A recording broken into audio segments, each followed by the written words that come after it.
Hello বন্ধুরা, আগে পুজো দিয়ে এলাম, বিপত্তারিণী পুজোটা আগে দিয়ে এলাম। দিয়ে এসে আগে রান্নাটা বসালাম।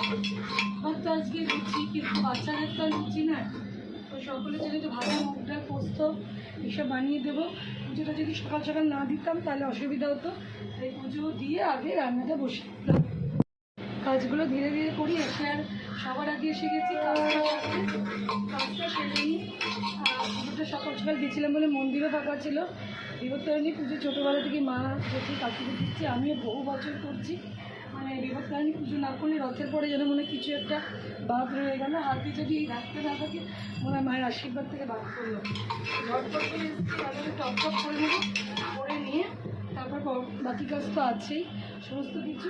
রান্নাটা চাপিয়ে দিলে তোমাদের প্রত্যেকের বিপত্তারিণীর আশীর্বাদে যেন সারা বছর ভালো যায়, প্রত্যেকের সন্তান যেন খুব ভালো থাকে, এটাই ঈশ্বরের কাছে।